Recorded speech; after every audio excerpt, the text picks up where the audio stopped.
The string quartet played softly in the background as I adjusted the simple navy dress I'd chosen for my cousin Emma's wedding. Nothing too flashy, nothing that would draw attention away from the bride. That had always been my approach: blend into the background, let others shine, keep my head down and work.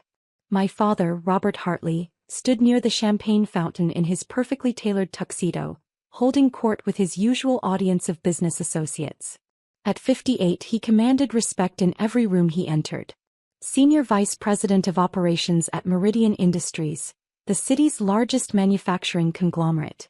He'd built his reputation on decisive leadership and an unwavering belief in traditional success metrics. I watched from across the reception hall as he gestured animatedly, probably telling the story about last quarter's record profits for the 100th time this month. My mother, Patricia, stood beside him in her designer gown, nodding at appropriate intervals while scanning the room for more important people to network with. My brother Marcus approached me, champagne flute in hand, his wife Christina clinging to his arm like an expensive accessory. At 35, Marcus was everything our parents had hoped for in a son. Harvard MBA, vice president at Goldman Sachs, penthouse apartment on Fifth Avenue, and a wife whose family owned half of Martha's Vineyard. "Alex," he said using the nickname he knew I hated. "Surprised you showed up. Thought you'd be too busy with your little computer project."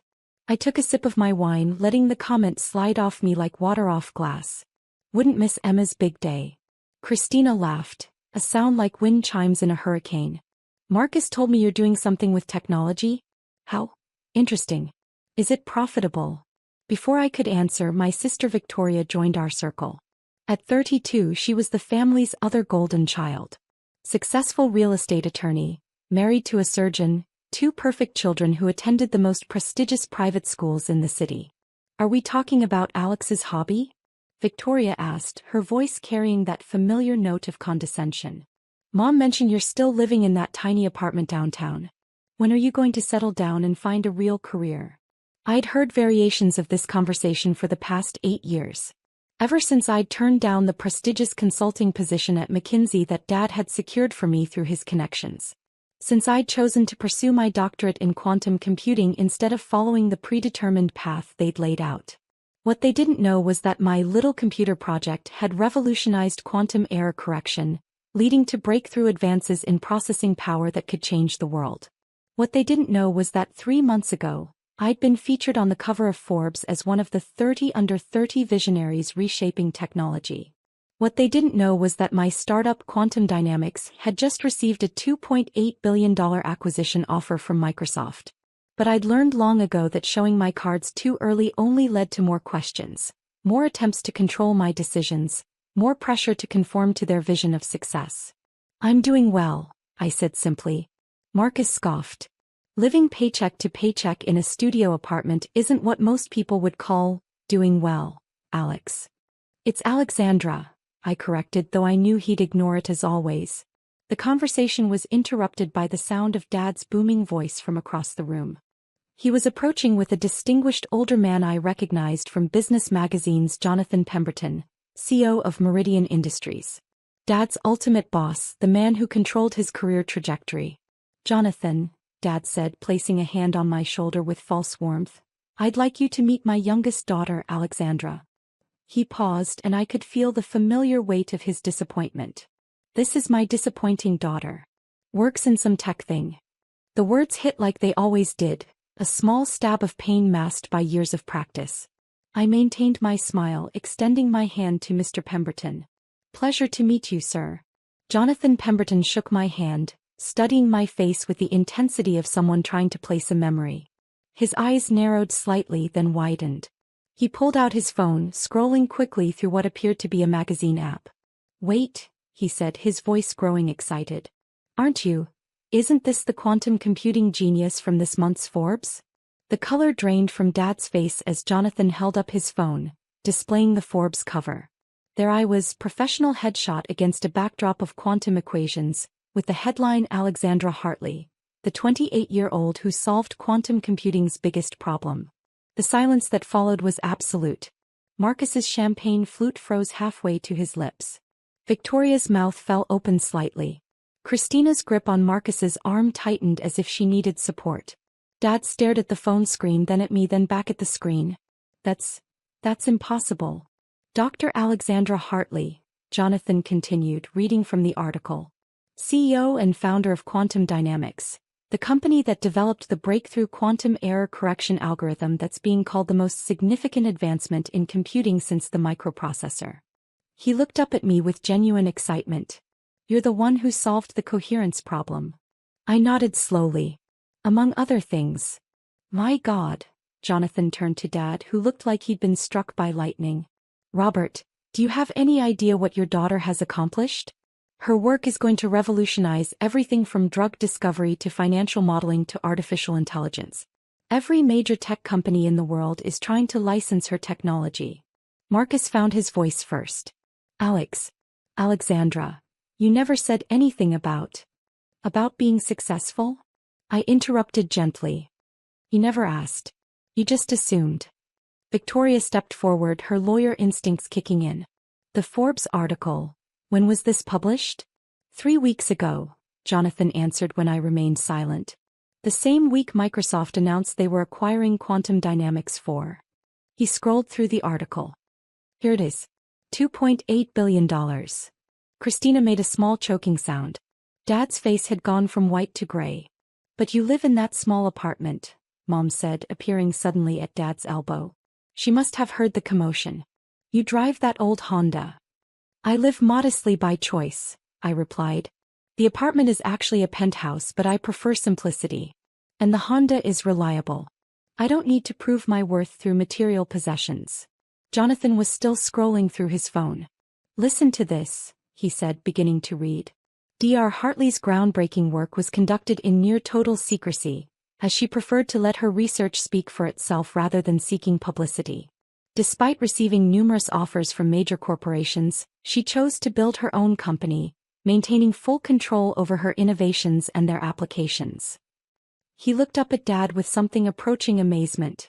Robert, your daughter is one of the most important scientists of our generation. The technology she's developed could solve climate change, revolutionize medicine, transform global communications.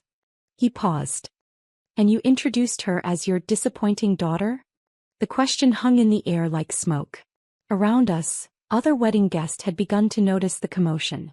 I could see Emma, radiant in her wedding dress, watching from across the room with curiosity. Dad opened his mouth, closed it, then opened it again. We didn't know. Because you never asked, I said quietly. You decided 8 years ago that because I didn't follow your predetermined path, I was a failure. You never considered that I might be building something bigger than what you could imagine. Marcus set down his champagne glass with trembling hands. The consulting job at McKinsey, you turned it down to work on this? I turned it down because I had bigger plans. Plans that required freedom to think, to experiment, to fail and try again without corporate oversight or family pressure. Victoria was calculating something behind her eyes. The acquisition, $2.8 billion. What's your percentage of the company? I smiled slightly. I retained 73% ownership when I brought in investors 2 years ago. The acquisition values my stake at approximately $2.04 billion. The number hit them like a physical blow. Christina actually swayed on her feet. Marcus grabbed the nearest chair for support. $2 billion, Dad whispered. You're worth $2 billion? On paper, yes. The wealth was never the goal. The goal was to solve problems that matter, to push the boundaries of human knowledge, to build technology that could help people. Jonathan Pemberton was looking at Dad with an expression I couldn't quite read. Robert, I have to ask, how does it feel to know that your disappointing daughter has just become one of the youngest billionaires in the country? The question was pointed, deliberate. I could see Dad processing not just the shock of my success, but the professional implications. Jonathan Pemberton was his boss, and he'd just witnessed Dad publicly dismiss and belittle someone who was now arguably more successful than anyone in the room. I'm proud, Dad managed, though the words sounded hollow. Are you? I asked quietly. Because 3 hours ago, you were telling Aunt Margaret that you wished I'd at least found a husband by now, since I was clearly incapable of supporting myself financially. Dad flinched. Victoria looked mortified. Marcus was still staring at me like I'd grown a second head. Alexandra, Mom intervened, her voice taking on the smooth, diplomatic tone she used for difficult social situations. We've always been proud of you. We just didn't understand. You didn't understand because you didn't try to understand, I interrupted. Every time I tried to explain my work, you changed the subject or suggested I was wasting my time. Every family gathering became an intervention about my life choices. Jonathan was watching this exchange with fascination. Dr. Hartley, if I may ask, what's next for you? The Forbes article mentioned that the Microsoft acquisition includes a provision for you to continue your research. I nodded. I'll be heading Microsoft's new quantum research division. We're working on applications that could revolutionize everything from cybersecurity to medical diagnostics. Plus, I'm establishing a foundation to provide research grants for underrepresented scientists. Extraordinary, Jonathan murmured. He turned back to Dad. Robert, I hope you realize what an incredible daughter you have. Her work is going to change the world. The conversation was interrupted by the sound of the wedding coordinator calling everyone to attention for the cake cutting. As the crowd began to move toward the main reception area, Jonathan lingered. Dr. Hartley, he said, I'd love to discuss potential collaborations between quantum dynamics and Meridian Industries. We're always looking for ways to incorporate cutting-edge technology into our manufacturing processes. I'd be happy to explore that, I replied, though you'll want to coordinate with Microsoft's partnership team after the acquisition closes. Of course. Here's my card. He handed me his business card, then glanced at Dad. Robert, I'll expect a full briefing on this conversation at our next board meeting. I want to understand how we can position Meridian to benefit from these quantum computing advances. As Jonathan walked away, my family stood in stunned silence. The reception continued around us, but our little corner had become a bubble of shocked processing. Finally, Marcus spoke. Alexandra, why didn't you tell us? Would you have believed me? I asked. Or would you have assumed I was exaggerating, like when I tried to explain quantum entanglement at Christmas dinner and Dad told me to stop showing off? Victoria, ever the lawyer, was already thinking strategically. The tax implications of this acquisition. Do you have proper legal representation? I almost laughed. I have a team of attorneys from 3 different firms handling various aspects of the deal. Patent law, corporate structure, international licensing. It's all covered. But family should help family, Mom said weakly. Family should support family, I corrected. There's a difference between help and support. You wanted to help me by fixing what you saw as my failures. I needed support to pursue what I knew was possible. Dad had been silent throughout this exchange, but now he stepped forward. Alexandra, we made mistakes. I made mistakes. Can we start over? I studied his face, seeing genuine remorse for the first time in years. Dad, I never wanted to shut you out. I wanted you to trust that I knew what I was doing, even when it didn't look like conventional success. The apartment, the car. You let us think you were struggling financially. I let you reveal your true feelings about my choices. If you'd only been proud of me after discovering I was wealthy, what would that say about your values? The truth of that statement hung between us. Mom looked stricken. Marcus was still processing the magnitude of my success. So what happens now? Victoria asked. Now, I said, we go watch Emma cut her cake and we celebrate her happiness. Tomorrow, I have a board meeting with Microsoft to finalize the acquisition timeline. Next week, I'm giving a keynote at MIT about quantum error correction. And next month, I'm testifying before Congress about the national security implications of quantum computing. I paused, looking at each of them. You're welcome to be part of that life, but only if you can accept that my definition of success might be different from yours.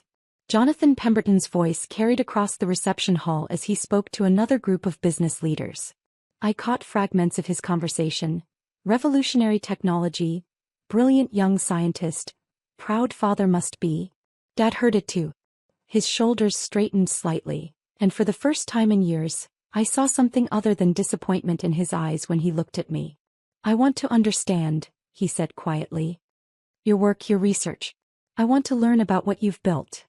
Then ask me questions, I replied. Real questions, not assumptions about what I should be doing differently. Marcus cleared his throat. The quantum error correction thing. Can you explain it in terms a finance guy might understand? For the first time in 8 years, My brother was asking about my work with genuine curiosity instead of condescension. It was a start. As we walked toward the main reception area, Mom slipped her arm through mine. Alexandra, I need to ask, are you happy? Really happy? I considered the question seriously. His mom. I'm exactly where I want to be, doing exactly what I'm meant to do. Then I'm proud of you, she said, and for the first time it sounded like she meant it. The rest of the evening passed in a blur of congratulations from relatives who'd suddenly remembered my existence, business cards from Dad's colleagues who wanted to explore opportunities, and meaningful conversations with family members who were finally seeing me as I really was. But the moment that mattered most came near the end of the reception, when Dad pulled me aside during a quiet song. I owe you an apology, he said. Not just for tonight, but for years of not seeing what was right in front of me. I know, I said simply. How do I make it right? I thought about all the family dinners where I'd tried to share my excitement about breakthrough experiments, only to be told I was getting too technical. All the times they'd suggested I was wasting my education. All the conversations that started with, when are you going to get a real job? Start by believing in me, I said. Even when you don't understand what I'm doing. Especially when you don't understand what I'm doing. He nodded slowly. Deal. As the evening wound down and guests began to leave, Jonathan Pemberton found me one more time. Dr. Hartley, I have to say, this has been the most interesting wedding I've ever attended. Your father is a lucky man whether he realizes it or not. Thank you, Mr. Pemberton. One more thing, he said, lowering his voice. I meant what I said about collaboration opportunities. Meridian Industries is always looking for ways to stay ahead of technological curves. Perhaps we could schedule a formal meeting. I smiled. I'll have my assistant reach out to your office next week. As he walked away, Dad appeared at my side. That was Jonathan Pemberton showing genuine interest in working with my daughter's company, he said, wonder in his voice. Yes, it was. I'm beginning to understand that I may have seriously underestimated you. Just beginning? I teased gently. He laughed, a sound I hadn't heard directed at me in years. Fair point. The ride home that night was quiet, but it was a different kind of quiet than usual. Instead of the familiar tension of unmet expectations and mutual disappointment, there was something new, possibility. My phone buzzed with a text from Marcus. Can we have lunch this week? I want to hear more about your work. Really hear it, not just pretend to listen. Then one from Victoria. I looked up your Forbes article online. I had no idea quantum computing could impact legal research. Would love to discuss it sometime. And finally one from Mom. I'm sorry it took so long for us to see you. Really see you. Love, Mom. I smiled, looking out at the city lights as my driver navigated through the late-night traffic. Tomorrow, I'd wake up in my penthouse apartment and continue the work that had always driven me. But for the first time in 8 years, I wouldn't be doing it alone, dismissed by the people who were supposed to support me unconditionally. Sometimes the best revenge isn't proving people wrong. It's giving them the chance to be proud of who you really are, instead of disappointed in who they thought you should be. The Forbes cover story was just the beginning. The real revolution was happening right here, one conversation at a time, one genuine question at a time, one moment of true understanding at a time. My family was finally ready to meet the person I'd always been. And I was ready to let them.